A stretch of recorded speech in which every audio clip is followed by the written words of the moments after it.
Hello everyone, खमागणियन welcome to the world of solar. फिर से मैं आप लोगों के सामने एक और नया रियल सुपरनेचुरल एक्सपीरियंस लेकर।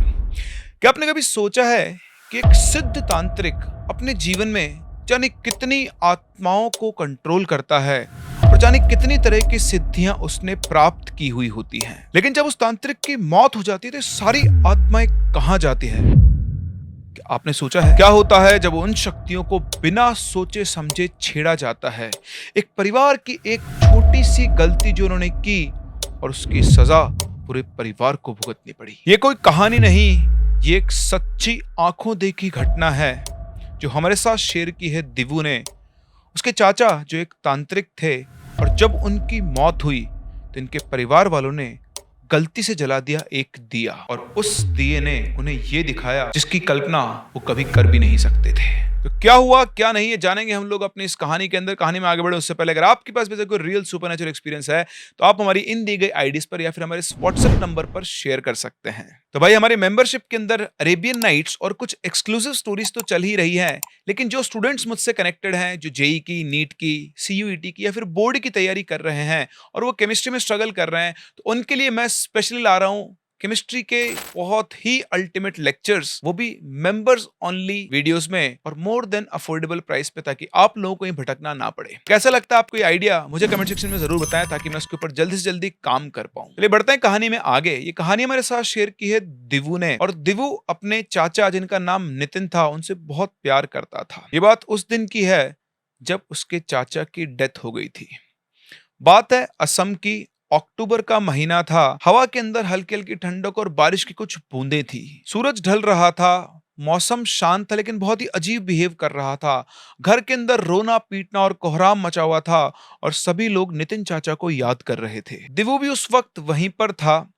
नितिन जी के शरीर को एक सफेद चादर से ढक दिया गया था, लेकिन बाहर से आने वाली ठंडी ठंडी हवा जैसे बार बार उस कपड़े को उड़ा रही थी कि वो चाहती नहीं थी कि उस देह को, उस लाश को उस कपड़े से ढका जाए। उस टाइम दिवू 11वीं क्लास में था और वो ये सब पहली बार देख रहा था। दिवू के चाचा नितिन एक प्रचंड तांत्रिक थे, माँ काली और माँ तारा के भक्त थे। उन्हें दुनिया से कोई लेना देना नहीं था और वो अपनी साधना में लगे रहते थे। हाँ, जब किसी पर कोई विपत्ति या ऊपरी शक्ति का साया होता तो उसकी मदद वो जरूर किया करते थे। वो अपने परिवार से भी ज्यादा अटैचमेंट नहीं रखते थे। घर पर रहकर भी वो साधुओं की तरह जीवन जिया करते थे, लेकिन उनका दिवू से एक अलग ही स्नेह था। बहुत प्रेम करते थे वो उससे हमेशा अच्छी बातें करते, उसे पढ़ाई करने के लिए समझाते। दिवू को अच्छे से पता था कि उसके चाचा क्या करते हैं। उसने कई बार अपने चाचा से भूत प्रेत इन सब चीजों के बारे में जानने की कोशिश की, लेकिन जब भी वो उनसे सवाल पूछता तो वो हंसकर टाल देते और कहते कि शमशान खुद समझा देगा। एक्चुअली वो काल भैरव और माँ काली को शमशान बोला करते थे। जी हाँ, उनके शब्दों से आपको पता लग रहा है वो कई बार शमशान में जाकर भी साधना किया करते थे और इसी वजह से जो इनके घर वाले और रिश्तेदार थे वो उनसे अपने आप ही डिस्टेंस बनाकर रखते थे। अगर आपके आसपास भी आपके परिवार में कोई ऐसा इंसान है जो तांत्रिक क्रिया करता है तो घर वाले उससे अपने आप ही डिस्टेंस बनाकर रखते हैं, क्योंकि सबको उनसे डर लगता है। लेकिन उनके देहांत से आज सबसे ज्यादा दुख दिवू को हो रहा था। उसके आंसू जो थे आंखों से वो रुकने का नाम नहीं ले रहे थे। जैसे मैंने आपको बताया, क्योंकि वो तांत्रिक क्रियाएं करते थे तो घर वालों का भी उनसे ज्यादा अटैचमेंट नहीं था और बहुत जल्दी जल्दी वो उनके क्रियाक्रम की तैयारी कर रहे थे। उनकी मौत जब हुई तब तक मतलब शाम हो गई थी और अंधेरा हो गया था। जैसा कि आप जानते हैं कि शाम के बाद अंतिम संस्कार नहीं किया जाता है, तो उनकी देह को रात भर घर पर ही रखा गया और सुबह जल्दी जल्दी सबने उनके क्रियाक्रम की और अंतिम संस्कार की तैयारी की। तो सुबह 4 बजे के आसपास ही घर में हलचल हो गई थी और सुबह 5 बजे के आसपास घर वालों ने उनके कमरे से उनका सामान निकालना शुरू किया ताकि उसे भी वो शमशान घाट में ले जा पाए। जब वो सब लोग ये सामान निकाल रहे थे तो उन सामानों के अंदर उनकी कई किताबें, कई कैलेंडर, कई तिथियां और कुछ ऐसे पेजेस मिले, आप ये मान सकते हो, जो कि तंत्र विद्या के अंदर प्रयोग होते थे। दिवू यहाँ अपने चाचा से इतना अटैच था कि पूरी रात उनकी लाश के पास वो सोया था। अब यहाँ पर इसके जो चाचा थे जिनकी मौत हो गई थी, नितिन, उनकी एक आदत थी।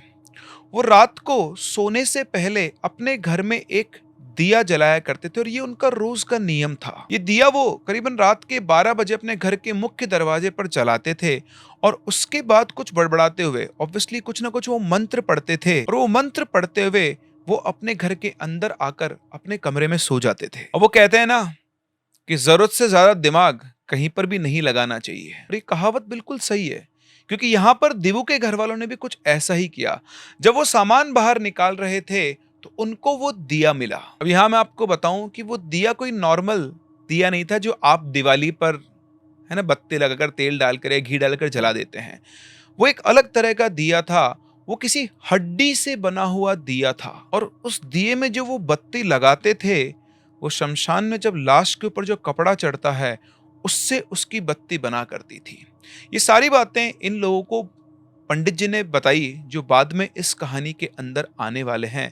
लेकिन ये दिया कोई नॉर्मल दिया नहीं था। अगेन मैं आपको बता दूं, वो शायद किसी की खोपड़ी या किसी की हड्डी किसी पार्ट से बना हुआ दिया था जिसके चाचा स्पेसिफिकली किसी काम के लिए यूज करते थे। वो काम क्या था, वो विद्या क्या थी, घर में किसी को नहीं पता था। लेकिन यहाँ पर आप समझ सकते हैं जब घर में किसी की मौत होती है और घर से उसका सामान निकल रहा होता है तो घर वाले उसके लिए अलग अलग डायरेक्शन या अलग अलग निर्देश देते हैं कि भाई इसका ये कर लो, इसका ये कर लो। अब ऐसे ही इनके घर में इनकी ताई थी जो अपने आप को पता नहीं कौन सा विद्वान समझती थी। और जब वो दिया बाहर आया तो उन्होंने कहा कि नितिन जी इस दिए को रोजाना जलाया करते थे, ये उनका नियम था। शायद इस दिए से उन्हें बहुत प्रेम था, तो जैसे रोजाना वो दिया जलाया जाता था आज भी ये दिया जलाया जाए। उनका कहना था कि ऐसा करने से नितिन जी की आत्मा को शांति मिलेगी। अब ऐसे टाइम पर लोग जो है ना वो अपना ही लॉजिक बनाना शुरू करते हैं। अता पता कुछ है नहीं, बस सबको ज्ञान पेलना होता है वहां पर बड़ा बनने के लिए। और सेम काम यहाँ पर इनकी ताई जी कर रही थी, लेकिन उन्हें नहीं पता था कि वो किस आफत को बुलावा देने की बात कर रही है। लगभग 5:30 बज चुके थे सुबह के और अंधेरा अभी भी था। ताई जी ने वो दिया लिया, उस दिए में बत्ती लगाई और उसे जलाकर इनके चाचा यानी नितिन जी की लाश के सिर के पास रख दिया और यही हो गया सबसे बड़ा कांड। जैसे ही वो दिया जलाया, आप मानोगे नहीं, उनका जो कफन था, जो सफेद कपड़ा उनके शरीर में पड़ा हुआ था, वो थोड़ा सा नीचे सरक गया और उनका चेहरा साफ साफ सबको दिखाई देने लगा। सब लोगों ने इस चीज को नजरअंदाज किया कि हवा की वजह से ऐसा हो गया होगा। अब हिंदू रीति रिवाजों में जब किसी को अंतिम संस्कार करने के लिए घर से बाहर लेकर जाया जाता है तो आपको पता है कि घर का एक सदस्य जो उनका बेटा हो या जो भी कोई हो जिसको सेलेक्ट किया जाता है वो चारों तरफ अर्थी के चारों तरफ घूमकर एक मटकी तोड़ता है। अब जब सब लोग घर से बाहर चले गए, मतलब जो लोग कुछ लोग परिवार वाले बचे थे, तो पंडित जी ने कहा कि भाई मटकी फोड़ो। तो जो इंसान चिता को धुआं देता है वो ही उस मटकी को वहां फोड़ता है। तो उसके कंधे पर मटकी रखी गई, उस मटकी को चारों तरफ एक बार घुमाया गया और उसका जैसे उसने कंधे से मटकी को फोड़ा छोड़ा नीचे तो मटकी टूटी ही नहीं। अब आप खुद इमेजिन करो, पानी से भरी हुई मिट्टी की मटकी जिसको आपने अपने कंधे से यूं छोड़ दिया लेकिन वो मटकी फूटी ही नहीं। सबके सब लोग आश्चर्यचकित रह गए कि ये क्या हुआ। पंडित जी भी एक बार तो सकपका गए। फिर उन्होंने कहा कि भाई दूसरी मटकी लाओ। फिर दूसरी मटकी लाई गई, वो मटकी फूट गई। जब वो मटकी फूट गई तो सब लोगों को इतने थोड़ी चैन की सांस लेके चलो ठीक है। और फिर से उन्होंने इस चीज को नजरअंदाज किया और उनकी अर्थी को उठाकर सब लोग बाहर निकल पड़े। या मैं आपको बता दूं, वो दिया अब भी वहीं घर में जल रहा है जहां पर नितिन जी की लाश थी। अब लाश तो चली गई है शमशान घाट की तरफ, लेकिन दिया वहीं रह गया है। अब शमशान में सारी तैयारी हुई, लकड़ियां सजाएगी, उसके ऊपर उनकी अर्थी रखी गई, फिर उसके ऊपर और लकड़ियों से कवर किया गया, पूरी तरफ घी डाला गया और घी डालने के बाद एक घास फूस होती है जो बहुत तेज आग पकड़ती है, वो फैलाई गई और उसमें आग लगाकर चिता को अग्नि दिखाई गई। लेकिन अब जो चीज हुई उसे देखकर शमशान घाट में जितने भी लोग थे सबके सब हैरान रह गए। चिता ने आग पकड़ी ही नहीं। कम से कम 5 से 6 बार उसको धुआं दिखाया गया, लेकिन कितनी भी कोशिश कर लो वो चिता आग नहीं पकड़ रही थी। जो पंडित जी वहां क्रियाक्रम करवा रहे थे वो भी शॉक्ड थे कि ऐसा कैसे हो रहा है। घर वाले भी हैरान थे और जितने भी लोग वहां थे वो सब चिता के पास आ गए कि भाई सब चिता में आग लग क्यों नहीं रही है। फिर एक बार पूरा घी का पैकेट खोलकर पूरी चिता पे डाला गया, दोबारा से आग लगाने की कोशिश की गई, लेकिन वो कितनी भी कोशिश कर ले आग लग ही नहीं पा रही थी। आप विश्वास नहीं करोगे, करीबन आधे पौन घंटे सब लोगों ने कोशिश कर ली, वो फूसा जल जाता लेकिन चिता आग नहीं पकड़ रही थी। जैसे कोई शक्ति थी जो रोक रही थी उस चिता को जलने से। इतना इंतजार करने के बाद आसपास के जो लोग थे वो सब तो चले गए, लेकिन अब शमशान में सिर्फ और सिर्फ घर वाले बचे हुए थे। अब इतनी कोशिश करने के बाद भी जब चिता आग नहीं पकड़ रही थी तो ये तो समझ में आ चुका था कि यहाँ पर कुछ ना कुछ असामान्य है, एबनॉर्मल है। फिर वो जो पंडित जी क्रियाक्रम करवा रहे थे वो एक बड़े पंडित जी को बुलाकर लेकर आए। वो जो पंडित जी थे वो भी शायद एक सिद्ध तांत्रिक या फिर साधक थे। उन्होंने उनको सारी बात बताई। शमशान में चारों तरफ एक अजीब सी खामोशी छा गई थी। सबके मन में कुछ सवाल और डर थे। वो बड़े पंडित जी आए, उन्होंने सबको शांत किया और वहीं पर बैठकर उन्होंने ध्यान लगाया और अपने तंत्र मंत्र का सहारा लिया। वो जो उनकी ताई ने दिया जलाया था वो अब भी घर में जल रहा था और उनका सबसे पहला ध्यान वहीं गया। उन्होंने कहा कि ये जो दिया उस घर में जलाया गया है, ये दिया तंत्र साधना का है और इसे जलाने के कुछ नियम और उद्देश्य थे। तुम लोगों ने वो दिया ऐसे जला दिया है और उसको जलाने की वजह से नितिन जी की आत्मा और उनके साथ साथ कुछ और आत्माएं और शक्तियां भड़क गई हैं। पंडित जी ने घर वालों से तुरंत कहा कि उस दिए को वहां से बुझा के हटाया जाए। तो इनका जो बड़ा भाई था दिव्य का, वो वहां पे गया घर पे दौड़ते हुए। वहां जाकर उसने देखा तो वो उल्टे पांव भागते हुए वापस आया और आकर सबको बताता है कि जैसे मैं घर के अंदर गया उस दिए के पास तो नितिन चाचा की परछाई खड़ी हुई थी और वो मुझे गुस्से से घूर रही थी। अब आप समझ सकते हैं कि आपके घर में एक मौत हुई है, जिनकी मौत हुई वो एक सिद्ध तांत्रिक हैं और वो जो दिया जलाया वो उनके पास उनकी रूह, उनकी परछाई खड़ी होकर आपको घूर रही है। आपकी हालत क्या होगी? सेम यही हालत उसके बड़े भाई की हुई। सभी के रोंगटे खड़े हो गए। पंडित जी भी समझ गए कि कोई साधारण मामला नहीं है। उन्होंने और ध्यान लगाया और उसके बाद उन्होंने बोला कि नितिन जी की आत्मा के साथ शायद और भी शक्तियां जुड़ी हुई हैं। हो सकता है उनके जीवन की साधनाओं ने किसी प्रेत आत्मा को अपनी ओर आकर्षित किया हो और वो अब उनके शरीर से बंध गई हो। उसे इनके शरीर से हटाने के लिए हमें माँ काली की विशेष पूजा करनी होगी। इसके बाद उन्होंने कहा कि इनके साथ जो शक्तियां जुड़ी हुई है वो कोई सामान्य शक्तियां नहीं है। उसके लिए हमें यही शमशान में माँ काली का आह्वान करना होगा और उसी से उनको हटाया जा सकता है। इसके बाद वहीं शमशान पर एक हवन कुंड बनाया गया, सामग्री मंगाई गई और इन पंडित जी ने उस हवन को जलाकर अपना यज्ञ करना शुरू किया और मंत्रों का उच्चारण शुरू किया। पूजा के दौरान चारों ओर का माहौल भी अलग सा ही हो गया था। बिल्कुल काले काले बादल छा गए और तो आसमान से गड़गड़ाहट की आवाज आ रही थी। बहुत तेज तेज हवा चलने लग गई थी। लेकिन जैसे तैसे उन्होंने वो पूजा खत्म की। पूजा खत्म करने के बाद उन पंडित जी ने बोला कि नितिन जी की आत्मा और वो प्रेत शक्तियां अभी भी पूरी तरह शांत नहीं हुई है। वो दिया अभी भी घर में जल रहा है। वहां जाकर भी हमें विशेष तांत्रिक शांति करनी होगी क्योंकि वो जलता हुआ दिया अभी भी वहां पर प्रेत आत्माओं को आकर्षित कर रहा है और उससे पहले इस चिता को आग भी नहीं लगाई जा सकती है।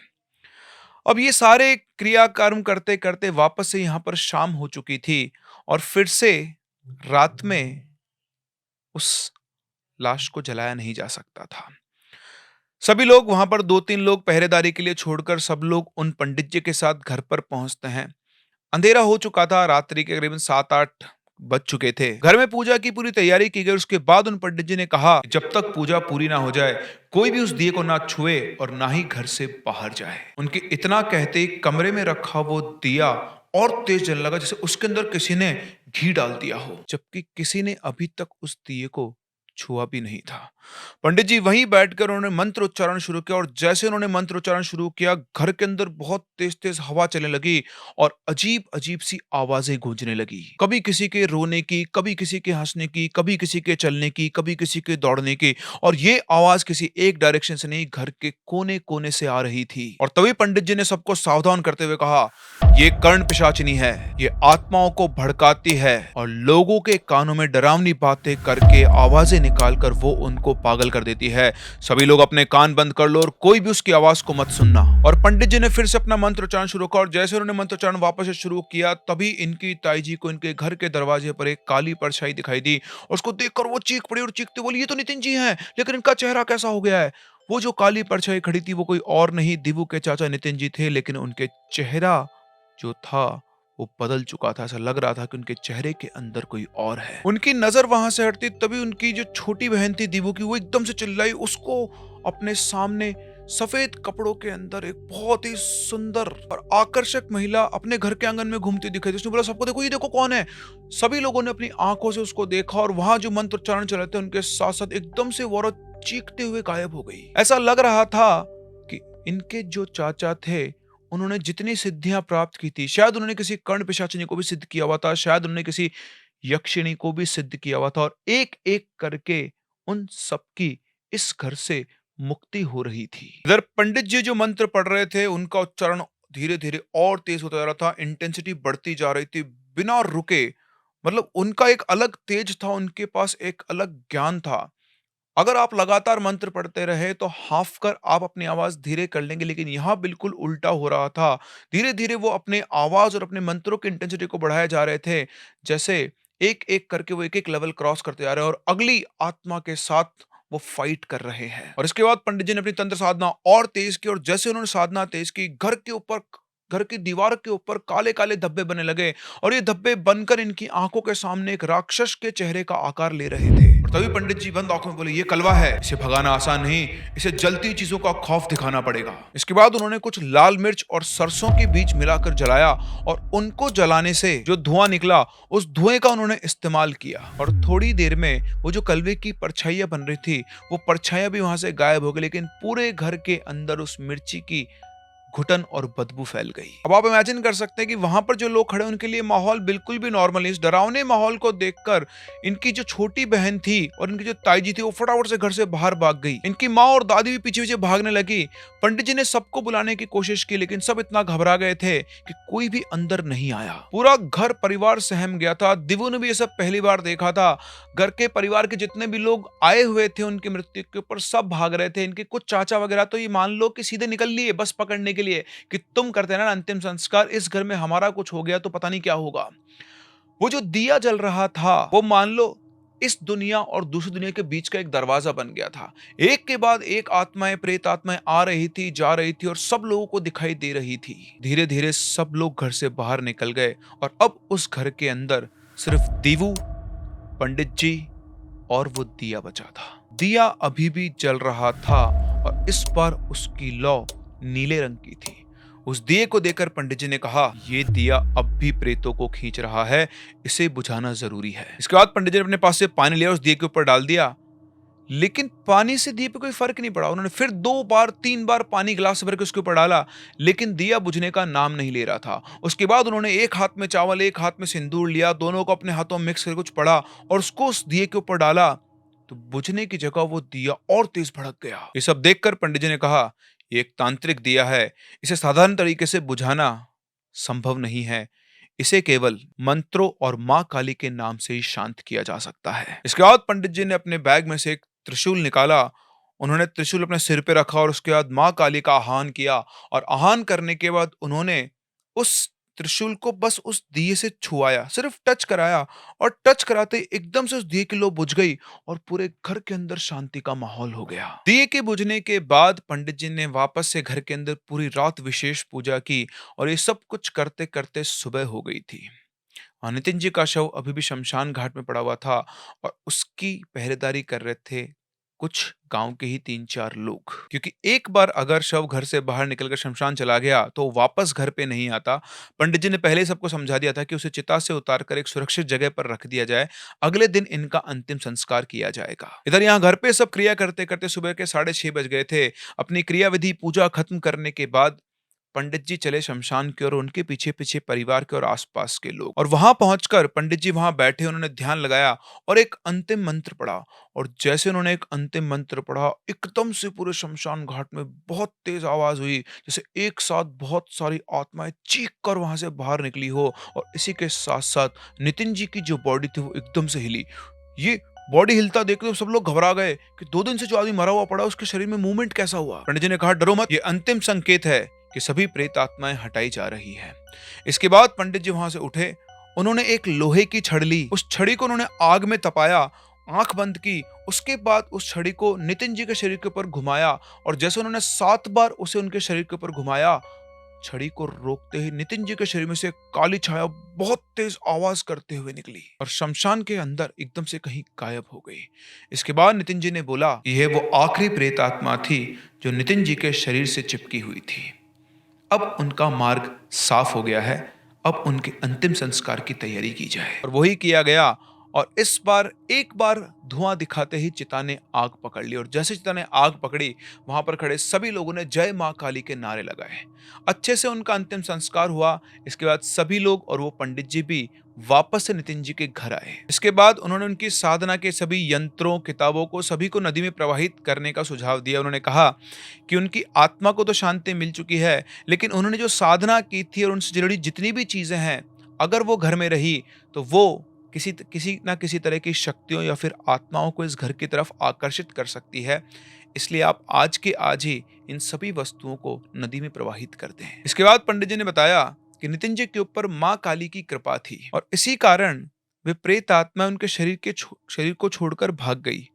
वरना मैं आपको सत्य बताऊं, कल रात को एक बार तो मैं भी हार मान चुका था, क्योंकि एक दो आत्मा अगर हो तो मैं संभाल लेता, लेकिन इतनी सारी थी। लेकिन उन्होंने कभी भी अपनी शक्तियों का उपयोग किसी गलत काम में नहीं किया, लोगों की भलाई में ही किया था। इसीलिए मां काली ने उनका निर्माण किया और उनकी आत्मा को अपने चरणों में जगह दी। अगले दिन पूरे घर में मां काली की विशेष पूजा रखी गई और धीरे धीरे घर में सब कुछ सामान्य हो गया। लेकिन यहाँ जो भी कुछ हुआ, दिव्यू के लिए वो आज भी एज इट इज सीन्स की तरह चलता है। वो जिंदगी भर जो उसने इवेंट्स देखे उनको भूल नहीं सकता है। शायद आप लोगों को ये एक बनी बनाई कहानी लगे, आप लोगों को लगे ऐसी चीजें दिखाई थोड़ा ना देती है, लेकिन ये सब कुछ दिव्यू और उसके परिवार ने अपनी आंखों से एक्सपीरियंस किया है। और इस इंसिडेंट ने उनको ये सिखाया कि तंत्र मंत्र साधना की जो चीजें होती हैं, अगर आप उनके बारे में नहीं जानते हैं तो उनसे छेड़छाड़ नहीं करनी चाहिए, क्योंकि इनके अपने एक नियम होते हैं। आपने एक जरा सा नियम तोड़ा, आपकी जान पर बनकर आ सकती है। इनकी ताई जी ने अपना दिमाग लगाकर ये बोला कि भाई वो रोज हर रोज यही काम किया करते थे, क्योंकि जनरली ऐसा होता है जब किसी की डेथ हो जाती है तो जो रोज काम किया करता था वो आखिरी बार किया जाता है कि उसकी आत्मा को शांति मिले। लेकिन वो एक नॉर्मल पर्सन के लिए होता है।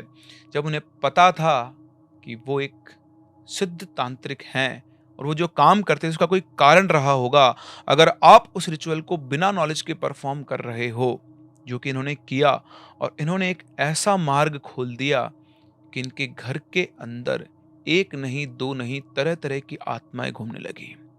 वो तो किस्मत की बात मान लो, या फिर उस आत्मा का यानी नितिन जी की मुक्ति का मार्ग लिखा हुआ था कि उन्हें एक और सिद्ध पंडित या तांत्रिक मिल गए, वरना इनके घर का क्या हाल होता ये खुद भी सोच नहीं सकते थे। ऐसे इवेंट्स लाइफ में नॉर्मल नहीं होते हैं। कभी कभी कई कई बार कुछ कुछ लोगों को ऐसे इवेंट्स देखने को मिलते हैं। ऐसी एक और स्टोरी मुझे किसी ने बताई थी, जहां पर एक लेडी के ऊपर कुछ ऐसा ही कुछ किया गया था और उसकी भी चिता को आग नहीं लग रही थी, वो प्रेग्नेंट थी।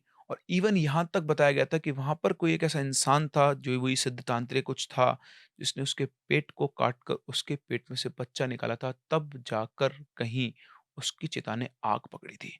क्या आपने भी कभी किसी ऐसे इंसिडेंट के बारे में सुना या उसको देखा है? हमें कमेंट सेक्शन में जरूर बताएं। हम लोग मिलते हैं अपनी अगली कहानी में, तब तक के लिए keep loving and keep listening.